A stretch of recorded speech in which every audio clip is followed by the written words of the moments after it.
uma das notícias mais dramáticas que um homem adulto poderia receber é o fato de que acabou o café. Nossa senhora, você se prepare para realmente entrar no prejuízo. Aqui no YouTube, nada a ver com o assunto, tá? Há muito tempo existe um canal cujo conteúdo de game eu considero excelente. Faz muito tempo que eu não assisto nada, mas eu já vinha separando, né, alguns vídeos do Gamera pra gente reagir tudo de uma vez. Eu tinha pensado na minha cabeça realmente atrapalhada, né, confusa, uma bagunça ultimamente, eu tenho piorado bastante.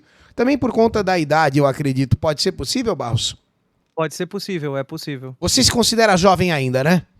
Jovem ainda, amanhã velho será, O azar velho é só será, seu, velho será. tá bom? Ao menos Envelhecer teu é realmente coração, um teu coração privilégio, não sente né? a daqueles juventude que nunca morrerá. Ok.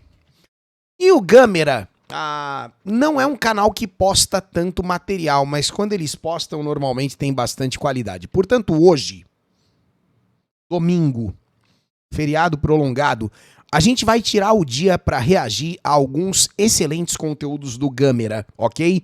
E o primeiro é esse aqui que vai pra tela agora.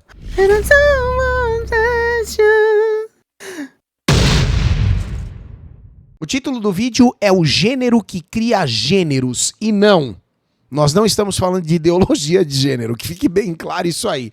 Este não é um vídeo sobre os requintes de crueldade da Lacrate, ok? Isso aqui é um vídeo sobre videogame, vamos ver o que ele tem pra falar. Gênero de videogame é uma coisa difícil de definir. Por Sim. exemplo, um jogo de luta. É um jogo onde você luta. Isso. Excelente definição. Não é à toa que todo ano, toda hora, surgem novos rótulos, correto? Mesmo para aqueles que não acreditam, faz muito tempo que não surge um gênero novo, poxa, eu não tô fazendo cobertura de videogame diretamente. Deve ter mais ou menos 1 ano e meio, 2 anos, não sei te precisar assim, né? Vou parar de fazer gameplay. Teve algum momento ali, vamos arredondar para 2 anos. Só que eu me lembro que quando eu tava jogando, ainda haviam, né, novos subgêneros sendo lançados. Por exemplo, acho que o mais recente que eu vi foi Bullet Rain. Lembra, Barros, com o advento do Vampire Survivors? Que começou a sair aquele monte de clone, um monte de jogo igual depois do Vampire Survivors. Pouco antes do Vampire Survivors teve o Auto Chess. Lembra que era a loucura Auto Battle, né? dos Auto Battlers, né? Também era um subgênero. Então, quer dizer, não é tão raro, não é uma parada que demora tanto tempo pra acontecer, um novo subgênero, que não necessariamente é um bagulho revolucionário, não sei o que, não. Mas o videogame tá vivo, e enquanto forma de arte ele tá evoluindo, né? Talvez todos eles partindo da mesma matriz, eu não sei. Mas existe realmente coisa nova acontecendo o tempo todo. Quero ouvir o vídeo.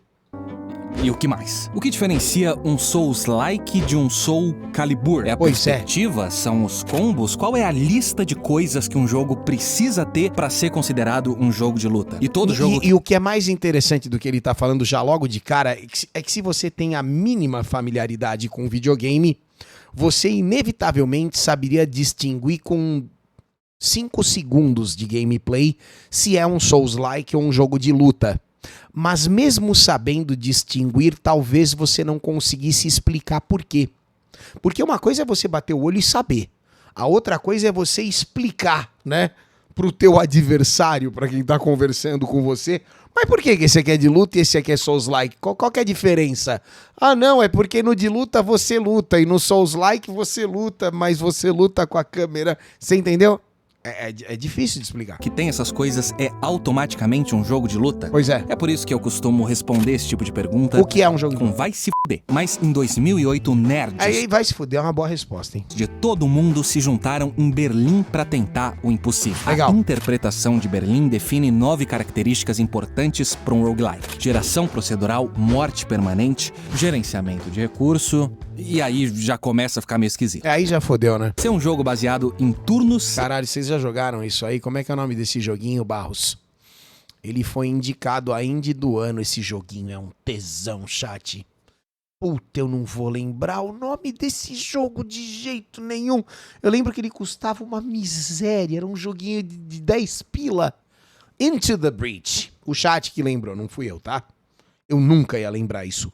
Ótimo jogo. em grades. Ser não modal não significa que ele tem que ser cafona. Não modal, por exemplo, como o jogo Rogue, de 1980, que eu aposto que você já ouviu falar. Onde você ficava... porque é daí que vem o tal do roguelike, não é? Sempre no mesmo modo, independente da fase de jogo. Combate, exploração, gerenciamento de recurso. Você não tinha, por exemplo, um modo separado para escolher o próximo destino. Agora, eu sei o que você tá pensando.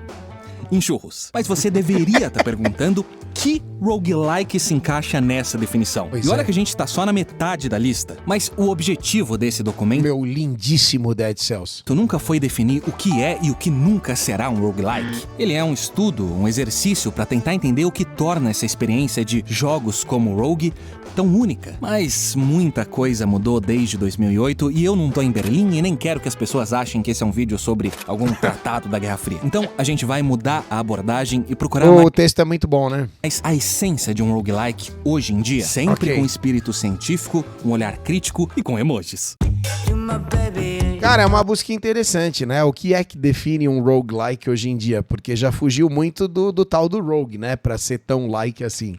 Eu acho que em cada loop de um roguelike, 3 coisas são verdade. Ok. Você começa num estado neutro, como uma folha em branco. Ok. Aí sim, a geração procedural entra pra criar uma aventura, que no caso é representada pela bandeira da Venezuela. Equador. Tá. Colômbia. E claro, a Mas pode ser a bandeira da Venezuela, beleza. morte, que reseta o loop e o seu progresso, te levando de volta àquele estado inicial neutro, com algumas exceções toleradas, desbloquear um novo personagem. Então, normalmente você tem uma progressão contínua que não é referente à run que você acabou de executar, né? Você morre, mas você libera alguns upgrades permanentes que serão úteis na próxima tentativa. Isso é meio que uma definição. É difícil explicar, fica parecendo uma parada subjetiva, mas na prática não é, cara. Esse tipo de coisa. E cada ciclo traz também uma aventura única. Dessa vez pode ser a Isso. bandeira do... Esse não é um canal de geografia, eu não tenho Cara, que... que país será que é esse? Meu Deus do céu. Dá pra pôr a bandeira da Rússia? Ok. Obrigado. Mas a morte ou um fim é inevitável. Sim. Eu acho que isso representa bem aquilo que é comum entre roguelikes, mas também específico de roguelikes. Pode não ser a melhor definição, mas não é nenhuma definição para início de conversa. Ok. São emojis. Essas são perguntas sem respostas certas, mas é importante questionar mesmo assim. Porque quando você começa a entender o que torna um gênero o que ele é, mesmo que só pra você, aí se torna possível mexer e combinar essas peças, Certo. criar experiências que são ao mesmo tempo super inovadoras e fazem a gente dizer como ninguém pensou Porra, Slay the Spire. Coisa mais linda de jogo, chat. nisso antes. É verdade. a magia que acontece quando gêneros Eu peço desculpa. Quando gêneros têm relação sexual um com o outro muito gostoso e dão aí a luz, né? Acabam parindo um novo híbrido absurdo. Esse é um caminho também, certo? Afinal de contas, ele tá mostrando Vampire Survivors o tempo todo falando de roguelike porque ele também é. Mas dentro da questão do roguelike, ele adiciona a parada do Bullet Rain, né? Que é o que, basicamente? É a automatização do que seriam os recursos de disparo do personagem em prol da dinâmica de você controlar o movimento, a coleta de item, a fuga do teu bonequinho, enquanto você tá rodando pelo mapa e aquela carvalhada de coisa acontecendo ao mesmo tempo. Sabe como é que é? Então você abre mão de ter que ficar mirando e disparando e batendo, né? Do que seria aí basicamente o movimento da tua mão direita num controle, justamente para focar em outras questões estratégicas também, né? Mas é uma parada que surge dentro de um roguelike. Então é um subgênero dentro de um subgênero que vai... Desculpas pela minha É muito legal, cara. boca suja. Eu não sei onde eu aprendi a falar assim. Deixa eu te contar um Porque segredo. videogame é um puta de um assunto complexo, profundo, interessante e infinito. O videogame é parecido com rock and roll, sabe? Dentro do rock tem um universo, não é um segmento de música que você pega assim e tal. Pô, sei lá, não tô falando por mal, tá? Mas eu gosto de pagode. O pagode é o pagode, né? Tem algumas variações? Claro que tem. Mas quando o cara fala eu gosto de rock... Tem um universo dentro do rock, é uma parada global, sabe? É um negócio que você fala... E o videogame é um tipo de mídia que dentro do videogame Puta, cara, abre um universo ali que... Dedinho. Foi quando a Minogames entrou em contato com a gente pra patrocinar o Ah, eu canal tomei um AD agora, né? que o tema desse vídeo surgiu. Porque Olá. eles acabaram de lançar no acesso antecipado o seu roguelike Dimensionals. Mas eles Dimensionals, você jogou, Barros? Obrigado, Barros. Dimensionals. Legal. também decidiram Só ser mais Dimensions. Em breve. maleável com o gênero pra tentar criar uma experiência realmente Olá. nova. Dimensionals adiciona à fórmula um elenco de Parece bem bonitinho, mas é que é um AD, a gente já fica meio com o pé atrás, né, chat? Não tô falando por mal, ok? Todo mundo tem o direito de divulgar excelentes produtos, e me parece ser o caso. personagens com muita personalidade. São 12 heróis jogáveis com estilos de gameplay únicos. Olá. E com elementos de RPGs, você evolui os seus stats e habilidades. Mas você precisa escolher só 3 para participar de uma batalha. E é aí que entra os nerds de Berlim ficariam orgulhosos, o combate por turno. Puta, que o Barros odeia. E que é a raiz do videogame também, certo? O combate por turno, o RPG por turno é um segmento clássico, né? É um gênero, pô, é a história do videogame.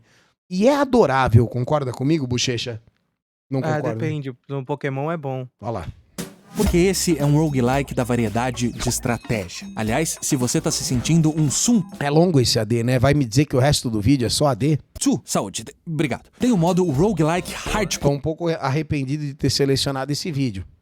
Lembrando que eu tirei o dia pra reagir ao Gamera. Estou ficando preocupado.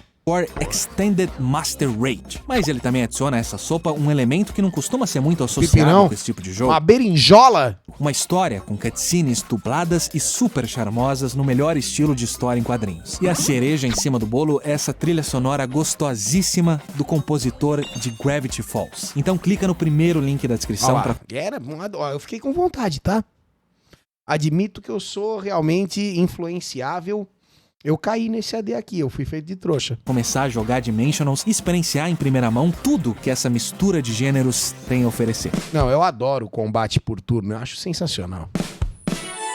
Se Amor eu de tivesse que Deus. escrever um jogo de cartas com emojis, Fala aí, já saiu falando de Pokémon porque tem tudo a ver, né? ninguém tá me obrigando a fazer isso, não é isso que eu tô dizendo. Eu diria que é sobre controlar a sua própria sorte. Ok. A sorte é o que acontece no momento em que alguém embaralha as cartas. Mas você toma decisões baseado em probabilidade, como Certo. quais cartas sobraram no baralho. Mas aí existem duas categorias. Os jogos Ó onde o Homem-Formiga aí, chat. Puta, esse ator também estourou, né?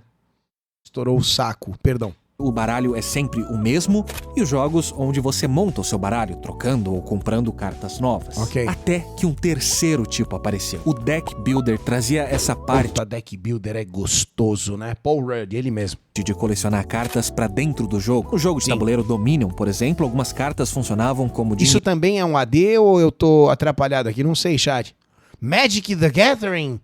Tive meu tempo de ouro, né? dinheiro que você podia usar a cada turno pra comprar novas cartas pro seu baralho. Mas nos videogames a coisa demorou um pouco pra engatar. Foi Sim. só em 2017 que um joguinho indie chamado Slay the Spire apareceu do nada E esse é mais um divisor de águas, tá? O Slay the Spire, enquanto Deck Builder, também inspirou uma horda de clones. É a mesma coisa do Vampire Survivors com o combate automatizado do Bullet Rain, né?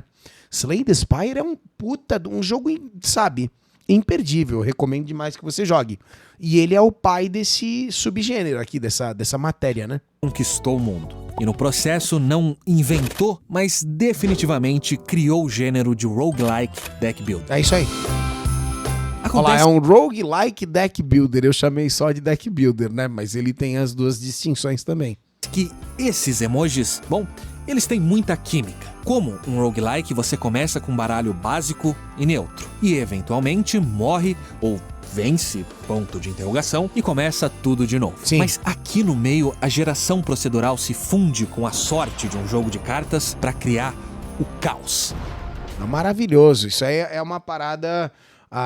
Balatro, né? Mais recentemente também é um deck builder e é um jogo que, né? Exatamente, chat. Balatro é a mesma coisa. Você pode ter muita sorte e conseguir essa carta logo no começo. Pra mim, ela é a carta mais quebrada do jogo. Ela dobra a quantidade de veneno no inimigo e no final de cada turno, ele sofre aquele valor como dano. Mas se você já tentou ficar multiplicando um número por 2 sem parar, você sabe que essa brincadeira foge do controle bem rápido. É só você jogar uma ou É duas maravilhoso, né? cartas que causam veneno e aí ficar spamando essa carta pra quebrar o jogo. Só que também pode acontecer de você comprar essa carta antes de aplicar veneno no inimigo, ou que no final das contas você dê o grande azar de encontrar essa carta, mas depois não encontrar nenhuma carta de veneno pelo resto da sua run. Eu não sei se você já tentou multiplicar 2 por 0, mas é 0.